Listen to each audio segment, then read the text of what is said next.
Hey guys, what's going on? My name is Speedbreaker and welcome to Speed News, all you really need to know and more in less than 5 minutes. Our first story for today comes in directly from the LA DICE studio where they're working on the CTE client, and this time around they have implemented some really spooky Halloween Easter eggs on the map Pearl Market, where players are able to experience true nighttime gaming with a bunch of special objects, sounds and animation assets fitting the Halloween theme.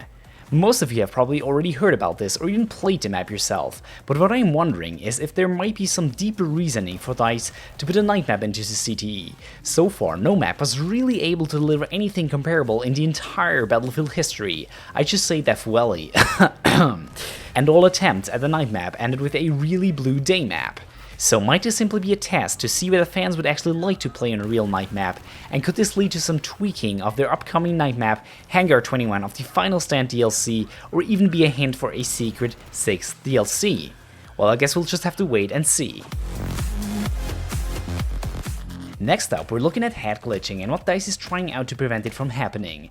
With the latest update to the CTE client, a total number of 8 guns have had their bullet spawn point lowered by a few centimeters. This workaround, however, has the disadvantage that bullets no longer exactly land where a player is aiming at, but actually a little bit lower, of course provided that the target region is very close to the player.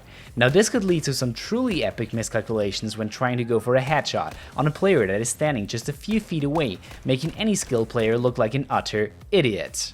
I personally don't think that this is a good solution to the issue, and would much rather prefer the third-person model to accurately represent what a player is doing, i.e. showing the avatar to duck down a bit when aiming down the sights.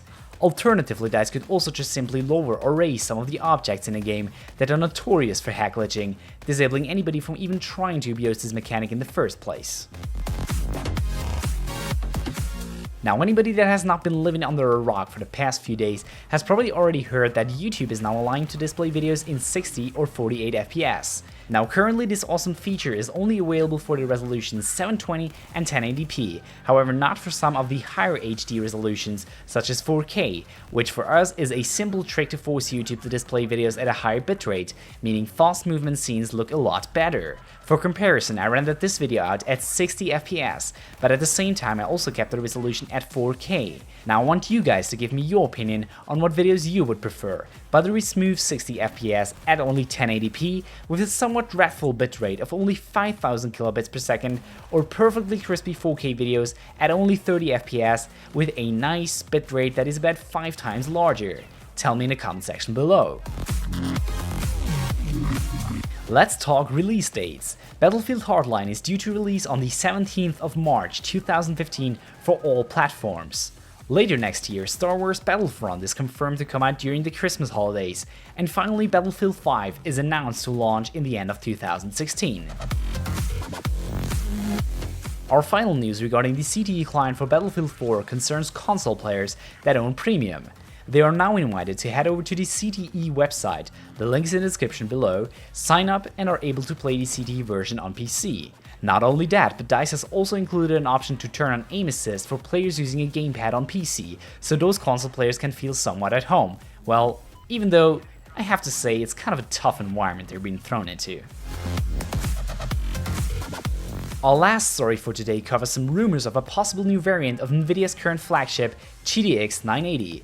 With this being the most powerful single GPU video card available at the moment, you might wonder if this bad boy is worth getting if you want to invest some money into a future-proof gaming setup. Future-proof of course includes the possibility of playing at 4K resolution, which is currently not possible with single GPU cards. Current limitations are the 4GB VRAM and the rather small bus width of 256 bits on Nvidia cards. So aiming exactly for this 4K gaming standard, Nvidia is rumored to announce a variant of the GTX980 with 8GB VRAM very soon.